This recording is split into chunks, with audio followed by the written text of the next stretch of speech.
సర్వజ్ఞుడైన శంకరుడు అంగీకరించాలి. ఈ బుద్ధి కుశలత ప్రదర్శించాడు, గణాధిపత్యం ఇచ్చారు. చిన్నపిల్లలకి మంకుతనం ఉంటుంది కదండి. అందులో నువ్వు ఓడిపోయావురా అన్నారనుకోండి, చాలా బాధగా ఉంటుంది. అంతవరకు ఎందుకంటే ఓ బస్సులో ఆడపిల్లలు మగపిల్లలు కలిసి వెళ్తున్నప్పుడు అంత్యాక్షరి పెట్టి గెలిచారని మగపిల్లలకి ప్రైజ్ వస్తే పెద్ద అలరైపోతుంది. ఆడపిల్లలకి ఇస్తే మగపిల్లలందరూ మొహాలు ముడిచేసుకున్నారు మేమన్నా వెళ్ళినప్పుడు. అంటే అదో ముచ్చట అనుకోండి. ఎందుచేత అంటే ఓడిపోయావు అనేటప్పటికీ అది జీర్ణం కాదు, ఆ మాట వాళ్ళు అంగీకరించలేరు. అందుకే మనం ఇంగ్లీష్లో దానికి ఒక చమత్కారమైన మాట రన్నర్స్ అప్ అని పెట్టారు. ఏమిటో అంటే ఓడిపోయిన వారు అని అనకుండా ఇదేంటి వీరిని గెలిచిన వారు వారు, వారిని గెలిపించిన వారు వీరు అని ప్రైజ్ ఇచ్చారనుకోండి, బహుశా సంతోషిస్తారేమో, ఓ మర్యాద ఉంది కాబట్టి. కనుక ఇప్పుడు సుబ్రహ్మణ్యుడు ఓడిపోయాడు, పెద్ద ఆయన గెలిచాడు, అందుకని వాడికి నేను పట్టాభిషేకం చేస్తున్నాను రా అన్నారు.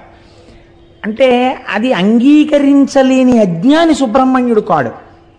కానీ నాన్నగారు ఎలా అయినా ఈ ధర్మ సూక్ష్మం ఒకటి ఉంది శాస్త్రంలో అని చెప్పేసి అంగీకరించేసి ఆ అన్నయ్యకి చేసేశారు. అన్నయ్యకి చేసేశారని ఆయన బాధ కాదండో, అన్నయ్యకి చేసేశారని బాధ అయితే రావణాసురుడు కుబేరుడి మీద యుద్ధానికి వెళ్ళినట్టు యుద్ధానికి వెళ్ళాలి. ఆయనకి అది కాదు బాధ, ఓటమి వలన కలిగినటువంటి చిన్ని అక్కసు. చంటి పిల్లాడు కదండి సుబ్రహ్మణ్యుడు అంటే, ఆ మాత్రం లేకపోతే అందమే ఉంటుందండి పిల్లల దగ్గర. 70 ఏళ్ళు వచ్చినా పిల్లాడు అమ్మ దగ్గరికి వెళ్ళినప్పుడు అమ్మే, నాన్నగారి దగ్గరికి వెళ్ళినప్పుడు నాన్నగారే. పిల్లలు తల్లిదండ్రుల దగ్గర అలాగే ఉంటారు. అందుకని చిన్న కోపం వచ్చింది, కోపం వచ్చి నేను వెళ్ళిపోతున్నానని వెళ్ళిపోయాడు. ఎక్కడికి వెళ్ళిపోయాడు? ఎక్కడికి వెళ్ళిపోయినా తెలుస్తుంది వాళ్ళకి. వాళ్ళకి తెలియదు ఏమిటి సర్వజ్ఞులు పార్వతీ పరమేశ్వర్లు కనుక చూశారు ఎక్కడికి వెళ్ళాడు వీడని. ఇంట్లో ఫంక్షన్ అయిపోయింది, పట్టాభిషేకం. ఓసారి వీడి దగ్గరికి వెడదాం రమ్మని కబురు చేశారు. రే నాన్న వచ్చి, అదేమిట్రా, నేను రాను అన్నాడు. పిల్లలు చూడండి మూతి పుడుచుకుని మీద ఎక్కి కూర్చుంటారు. నేను రాను ఇంట్లోకి అంటారు. తండ్రి 2 రెక్కలు ఎత్తి తీసుకొచ్చేయగలడు ఇంట్లోకి, కానీ అలా తీసుకురాడు. వెళ్ళి చాలా బతిమాలతాడు. అందులో ఏముంది? తండ్రి ఓటం ఉందా? తండ్రితనం ఉంది, తల్లితనం ఉంది కదండి. ఇప్పుడు మీకు శ్రీశైల క్షేత్రం వింటే ఏమర్థం అవుతోంది? శివలింగాన్ని చూడగానే మీకు ఎంత పులకరింత రావాలి, నువ్వు మా తండ్రివి. అందుకని కదా ఇంత బతిమాలడమా సుబ్రహ్మణ్యుడి కోసం. అందుకని పార్వతీ పరమేశ్వరులు ఇద్దరూ కైలాస పర్వతం నుంచి సుబ్రహ్మణ్యుడి కోసం వచ్చారు. చూడండి, ఈ అరుగు మీద పిల్లాడు కూర్చుంటే దెబ్బలాడిన నాన్నగారి మీద కోపం వచ్చి పిల్లాడు అక్కడ కూర్చుంటే నాన్నగారు వెళ్ళి ఇలా పక్కన కూర్చుని ఏదో చెప్దాం అనుకునే వాళ్ళకి వాళ్ళు లేచి మళ్ళీ ఈ అరుగు మీదకి వెళ్ళిపోతాడు. అలా సుబ్రహ్మణ్యుడు ఓ 24 క్రోసులు ముందుకు వెళ్ళిపోయాడు. వెళ్ళిపోతే శంకరుడు ఎక్కడికి వెళ్ళి కూర్చున్నాడు? ఆయన వెళ్ళి మల్లెతీగల చేత చుట్టుకోబడినటువంటి ఒక అర్జున వృక్షం కింద ఆయన కూర్చున్నాడు. ఆయన వెడితే అమ్మగారు ఊరుకుంటుంది ఏంటి? ఆవిడ మహాపతివ్రత, ఆవిడ కూడా గబగబా వెళ్ళింది పక్కకి. వెళ్ళి ఆవిడ కూర్చుంది. ఏమిటండి వీడు మంకుతనం, మీ అంతటా ఆయన అసలు ఏం బొత్తిగా బుద్ధి లేదు, ఏం చిన్నవారా చితకవారా, ఏమిటి మీ పెద్దరికని తెలుసుకోకుండా ఇప్పుడు మీరే బతిమాలు వస్తే వాడు వెళ్ళిపోవడం ఏమిటి అంది. పోన్లేదు పిల్లాడు అన్నారు. అని మొట్టమొదట అమావాస్య రాగానే చీకటి కదా, కొత్త ప్రదేశం కదా, ఒక్కడు ఎలా ఉన్నాడో ఏమిటో అని ముందు శంకరుడు వెళ్ళాడు. వెళ్ళి అయిపోయింది, అప్పటికి ఆలక తీరిపోయింది. వెళ్ళిపోయి అదే దండాయుధపాణి అంటారు ఆయన. వెళ్ళి ఆ పిల్లాడి దగ్గర కూర్చుని, ఏంట్రా నాన్న ఇలా వచ్చావు అంటే అప్పటికి ఆయన మహాజ్ఞానిగా నిలబడ్డాడు. అంటే కోపం పోయింది. ఆ క్షేత్రం మనం దర్శనం చేస్తాం. అందుకే ఈయన అమావాస్య నాడు వెళ్ళి దర్శనం చేసి వస్తారు. ప్రతి పౌర్ణమి నాడు అమ్మవారు వెళ్ళి దర్శనం చేసి మళ్ళీ వస్తుంటుంది శ్రీశైలానికి. పిల్లాడికి దగ్గరలో ఉన్నామనిపించుకోవడానికి అక్కడే ఉండి చక్కగా ఇద్దరిని చూస్తూ సుబ్రహ్మణ్యుడిని చూసుకుంటూ ఎలాగో వచ్చాం కదా ఈ క్షేత్రానికి, ఇక్కడ చక్కగా ఈ మల్లె చెట్టు కిందకు వచ్చాం కదా అని పిలిచారు.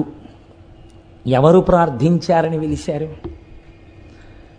ఇందులోనే మీరు శ్రీశైలానికి సంబంధించినటువంటి ఒక గొప్ప రహస్యాన్ని పట్టుకోవాలి. సుబ్రహ్మణ్యుడు అలిగితే తండ్రితనం చూపించి వచ్చాడైన, సుబ్రహ్మణ్యుడు అలిగితే తల్లితనం చూపించి వచ్చాడైన. మీరు కూడా అలక చేతనో అజ్ఞానం చేతనో అబ్బెబ్బే భగవంతుడు ఎక్కడండి, అన్నీ నేనే ఈ శరీరం చూపించుకుని భగవంతుడికి దూరం అయిపోయాం మనం కూడా కదండి. ఇలా దూరం అయిపోయిన వాళ్ళు ఎవరైనా ఉంటే వాళ్ళ దగ్గరికి నేనే వెళ్ళిపోతానని చెప్పొచ్చి ఆయన శ్రీశైలంలో కూర్చున్నాడు. దూరం అయిపోయిన వాళ్ళని వెతుక్కుంటూ ఆయన వస్తే ఆయన మా అమ్మ నాన్నగారు అక్కడ కూర్చున్నారు అనుకుని మీరే శ్రీశైలం వెళ్ళారనుకోండి, ఎంత సంతోషపడిపోతాడండి. నా పిల్లలు చూడవే కడుపున పుట్టిన వాడికన్నా వీళ్ళు నా పిల్లలే, చూడు నా కోసం వచ్చాడు అని పొంగిపోతాట. అందుకే శ్రీశైల మల్లికార్జునుడిది ధూళి దర్శనం.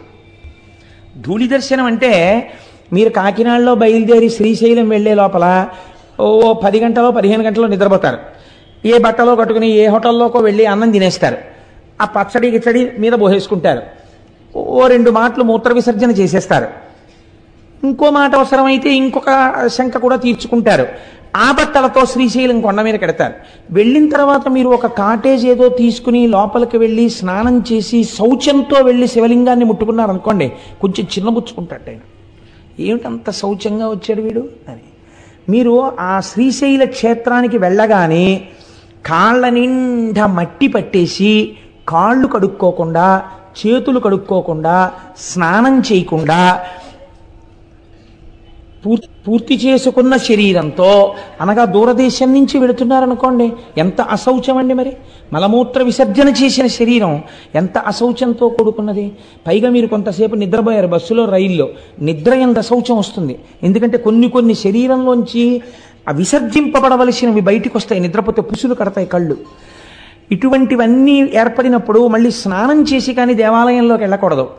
మీరు ఇన్ని అశౌచాలు దగ్గర పెట్టుకుని కాటేజీలో పెట్లు పారేసి ఈ మట్టి చేతులతో, ఈ మట్టి కాళ్లతో వీలైతే ఇంకోసారి శ్రీశైలం కొండ మీద ఒక కప్పు టీ తాగకపోతే ఉండలేనని తాగేసి కాళ్ళు కడుక్కోకుండా శ్రీశైలం గుడి దగ్గరికి వెళ్ళి ధూళి దర్శనానికి వచ్చామండి అని లోపలికి వెళ్ళి ఈ మట్టి కాళ్లతో మోకాళ్ళ మీద కూర్చుని మట్టి చేతులతో శివలింగాన్ని ముట్టుకుని చెమట పట్టేసిన మొహంతో శివలింగం మీద తల తాటిస్తే పొంగిపోతట ఆయన. వీడు రానా కొడుకంటట, సర్వకామ్య సిద్ధినిస్తట. దీన్ని ధూళి దర్శనం అంటారు శ్రీశైలంలో. మీరు అందుకే దేవాలయం దగ్గరికి వెళ్ళి ఫలానా చోటు నుంచి వచ్చామండి, ధూళి దర్శనానికి వచ్చామంటే లోపలికి వెళ్ళిపోండి అంటారు. నేను ఎన్నో మాటలు శ్రీశైలంలో అలా ధూళి దర్శనం చేశాను. కాబట్టి ధూళి దర్శనం శ్రీశైలంలో చెయ్యాలి. ఎందుకు చెయ్యాలి అంటే, ఉదాహరణకి అంటే మీకు అర్థం అవ్వడం కోసం చెప్తున్నాను సుమండి. 10 మాటలు కోటేశ్వరరావు ఎందుకు స్వవిషయం ప్రస్తావన చేస్తాడు అని మీరు అనుకోకండి. నా కొడుకు ఎక్కడో దూరంగా ఉండి చదువుకుంటున్నాడు అనుకోండి, ఒక రాత్రంతా బెర్త్ మీద నిద్రపోయి ముందు రోజు 3 గంటలకి రైలు ఎక్కి ఏ రైల్వే స్టేషన్లో కనపడినటువంటి పదార్థమో ఎడం చేతిలో పెట్టుకుని కుడి చేత్తో తినేసి అవన్నీ మీద పడిపోయిన చట్నీ మరకలతోటి ఆ చెమట పట్టేసిన మొహంతో ఆ రైలు దిగి అనుకోకుండా వాడి ఇంటికి వచ్చి తలుపు కొడితే నేను వెళ్ళి ఇలా తలుపు తీశాను అనుకోండి, తలుపు తీస్తే నా కొడుకు కనపడ్డాడు అనుకోండి, ఏమిట్రా ఇలా వచ్చావు అనుకోకుండా అన్నాను అనుకోండి, నాన్నగారండి నాకు గత వారం మీరు కల్లోకి వచ్చారు నాన్నగారండి, అందుకని 2 రోజులు అనుకోకుండా సెలవులు వచ్చాయి, ఇక్కడ ఏదో స్థానికంగా ఎన్నికలు జరుగుతున్నాయి సెలవులు ఇచ్చారు, మిమ్మల్ని చూడాలనిపించి వచ్చేసాను నాన్నగారండి అన్నాడు అనుకోండి. అని నా కొడుకు నన్ను గట్టిగా పట్టుకున్నాడు అనుకోండి, నేను కూడా పుత్రగాత్ర పరిష్వంగం అని సంతోషంగా వాడిని నాన్న కల్లోకి వచ్చానని వచ్చావా ఇంత కష్టపడి అని కౌగిలించుకుంటానా, దూరం స్నానం చేసిరా అంటానా? కౌగిలించుకుంటానంతే. తండ్రిగా మీకే ధూళి దర్శనం ఉంది కదండి. అంత దూరం నుంచి వచ్చిన కొడుకుని చూడగానే మురిసిపోయి కౌగిలించుకుంటున్నారే. శ్రీశైలలింగమునందు తండ్రితనం ఉంది. అందుకే మీరు అడిగారని రాలేదు, మీకోసం ఆయన వచ్చాడు. జగత పితరవు వందే పార్వతీ పరమేశ్వరవు ప్రతిరోజు వస్తాడు. అసుర సంధ్య వేళలో భూమండలం మీది నుంచి వెడుతుందిట నందివాహనం. అందుకే ఆ సమయమునందు చెయ్యకూడని పనుల జాబితా కొన్ని చెప్పింది శాస్త్రం. మీరు భాగవతంలో విన్నారు, పునః ప్రస్తావన అక్కర్లేదు. అటువంటి సమయంలో శ్రీశైల పర్వతం మీద మాత్రం ఒక్కసారి దిగుతాట పరమాత్మ. అంత పరమ పవిత్రమైన సమయంలో మీరు శ్రీశైలంలో ఉండి నిజంగా శ్రీశైల దేవాలయంలో కూర్చుని ఆ సమయంలో శివాష్టోత్తర శతనామ స్తోత్రాన్ని మీరు చదువుకుంటున్నారు అనుకోండి. చదువుకుంటుంటే అక్కడ దిగిన పరమాత్మ ఎంత పరవశించిపోతాడు. ఇన్ని పేర్లు పెట్టి నన్ను పిలుస్తున్నాడు రావిడని. గుళ్ళో అక్కర్లేదు, మీరు ఏ కాటేజ్లో కూర్చుని చదివినా సరే మీ జన్మ చరితార్థం అయిపోయినట్టే. అందుకే శ్రీశైలంలో వెలిసినటువంటి పరమాత్మ ఒకరి ప్రార్థన చేత వెలియలేదు, స్వయంభూగా తనంత తాను వెలిశాడు. ఎందుకు వెలిశాడు? మీకు నాకు తల్లిగా తండ్రిగా వెలిశాడు ఆయన. అందుచేతనే అక్కడ ధూళి దర్శనం ఇచ్చాడు. అందరికన్నా చేతకాని వారెవరో వారి చేత పూజలు అందుకుంటాడు. తెలుసా అండి? ఇప్పుడంటే లేదండి. ఇప్పుడు ఒక్కొక్కటి మోడర్నైజ్ అయిపోయి దేవాలయాలు కూడా కొంచెం ఇదిగా ఉంది. కానీ నేను ఒకానొకప్పుడు ఇంటర్మీడియట్ చదువుకునే రోజుల నుంచి, అనగా ఇంచుమించు 1973-75 ప్రాంతాల నుంచి శ్రీశైలం వెళ్ళినటువంటి సందర్భాలలో సుప్రభాత దర్శనం కోసమని వెంపర్లాడి పరిగెత్తేవాడిని. ఆ రోజుల్లో చెంచులు వచ్చేవారు. చెంచులు వచ్చి ఎంతంత డప్పు నిజంగా. నేను నా భార్య నా పెళ్ళయిన తర్వాత కూడా అస్తమానం శ్రీశైలం వెళ్ళేవాళ్ళం. పెద్ద పెద్ద డప్పులు, ఇంతంత డప్పులు పట్టుకొచ్చి పెట్టుకుని అర్చక స్వాములు ప్రాతస్మరామిగ ననాద మనాద బంధుం సింధూరపూర పరిశోభిత గండ యుగ్మం ఉద్దండ విఘ్న పరిఖండ నచండ దండ మాఖండలాది సురనాయక బృందవంద్యం అన్న సుప్రభాతం చదివి తెర తీసి శివలింగ దర్శనం అయ్యే ముందు ఎవ్వరూ చూడకండి, ముందు దర్శనం నందికే నందికే నందికే అని చెప్పేవారు. తెర తీయగానే నిజంగా ఈ చెంచులు ఆనందంతో వాయించేవారు. వెన్నుపాములోంచి పులకరింతలు వచ్చేసేవి నిజంగా ఆ వాయిద్యాలు వింటుంటే. అంత సంతోషంతో మల్లన్న మల్లన్న ఓ చెవిటి మల్లన్న మల్లన్న మల్లన్న ఓ చెవిటి మల్లన్న నడిచేవారు. ఆయనకి అదో పేరండి, చెవిటి మల్లన్న నరిస్తే పొంగిపోతాట. శ్రీశైలం వెళ్ళి భగవంతుడికి ఏమైనా మంచి పేర్లు ఉంటాయి. ఓ శివ అంటారు, ఓ శంకర అంటారు. చెవిటి మల్లన్న ఏమిటండి? అక్కడికి వెళ్ళోసారి ఓ చెవిటి మల్లన్న విన్నావా అంటే పొంగిపోతాట ఆయన. ఆయనకి అదో పేరు శ్రీ మల్లికార్జునుడికి. ఎక్కడైనా విన్నారా మీరు ఇటువంటి చేష్టతో? ఏమిటి సౌలభ్యం పరమాత్మది అంటే, ఒక భక్తుడొకడు నువ్వు నన్ను రక్షించి కాపాడు సుమా అన్నాడు. ఏమీ తెలియని అమాయకపు భక్తుడు. అలాగే ఉంది శివలింగం. బయటికి వచ్చి మళ్ళీ చెప్పాడు, నేను చెప్పింది విన్నావా, నిన్ను నమ్ముకుని వచ్చాను తండ్రివని, చెయ్యాలి సుమా అన్నాడు. అలాగే ఉంది శివలింగం. విన్నాడా అని అనుమానం వచ్చింది. లోపలికి జనం వెళ్తున్నారు వస్తున్నారు, నేను చెప్తున్నాను విన్నాడంటావా, ఓ చెవిటి మల్లన్నా విన్నావా అన్నాడు. వెంటనే బాబాయ్ వీడు ఇంకో మాట అనకుండా తీర్చేద్దామని కోరిక తీర్చేసేట. అప్పటి నుంచి ఇప్పటి వరకు చెవిటి మల్లన్న అన్న బాబాయ్ విన్నాను రోయ్ అంటట. తండ్రిని చూడండి మీరు, తండ్రి మహాప్రాజ్ఞుడు, అందరి చేత నమస్కరింపబడేవాడు, లోకపూజితుడు. అటువంటి తండ్రి కుర్చీలో కూర్చుని ఉంటాడు. ఆయనతో మాట్లాడడానికి పెద్దలైన వారు వచ్చి గదిలో కూర్చుని ఉంటారు. వాళ్ళతో మాట్లాడుతుంటాడు.